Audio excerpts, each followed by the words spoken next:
Let's delve into the chilling world of the 1982 horror classic Poltergeist, a film that still sends shivers down our spines and might just get a reboot on Amazon after that less-than-stellar 2015 remake. Directed by Tobe Hooper, the mastermind behind the Texas Chainsaw Massacre, and backed by Steven Spielberg, Poltergeist unfolds as a terrifying tale of a suburban family tormented by sinister supernatural forces. But there's more to Poltergeist than just scares.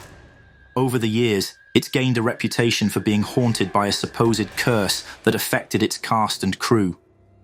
Sadly, 4 actors from the film met tragic ends, sparking eerie rumours and adding to the film's mystique.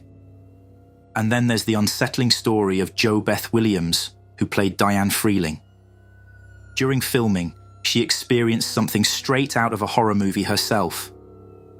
In one of the film's most intense scenes, what happened on screen felt all too real, blurring the lines between make-believe and something darker.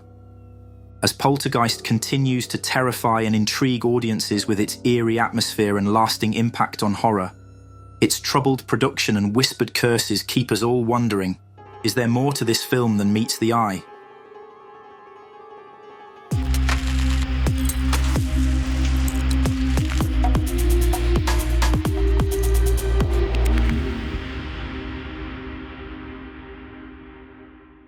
As the action steadily ramps up in the film, the mean-spirited poltergeists hurl objects, abduct the Freelings' youngest daughter Carol Ann, and use the television as an eerie conduit.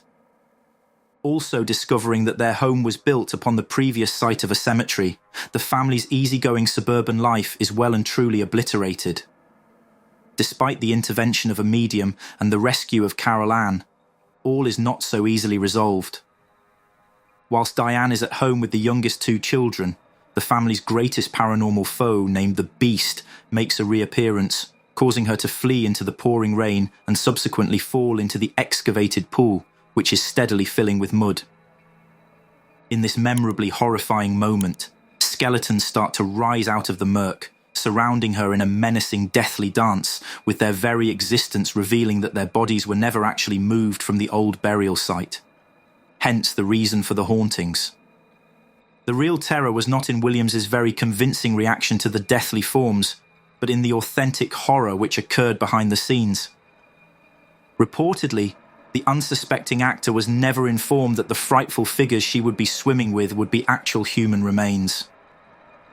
According to Vanity Fair, Williams didn't even make this unsettling discovery until, when bumping into a colleague from the special effects team a few years after the film's release, she congratulated their work, only to find out, most disturbingly, that she had been swimming with the real thing. Despite the questionable practice of the studio failing to warn the actor beforehand, or, more importantly, of not obtaining her consent, Williams asserted that she was glad that at the time she had remained ignorant of the skeleton's legitimacy, or otherwise her terrified reaction that we see in the movie need not have been acted. It may seem shocking and morally objectionable for a studio to use human remains, especially when neglecting to warn its lead actress that she would be swimming with them. However, the use of real bodies is not uncommon within the horror genre. Apocalypse Now, a film infamous for its production, which continuously teetered on the brink of disaster, intended to use real corpses during filming, only to discover at the intervention of the police that their supplier was a grave robber. Considering the extreme lengths to which the film went, which nearly took the life of its leading actor, it prompts the question, when is the cost of art too high? Do the highly effective outcomes of such legendary movies justify their means? The lore surrounding the Poltergeist franchise almost eclipses the appreciation for the movie itself, with stories that transcend its unsettling plot, reaching viewers decades after the advent of the original trilogy, and legendary scenes that became imprinted onto audiences' memories. Hooper and Spielberg dreamed up such a mythological film to secure its place within the Horror Hall of Fame forever.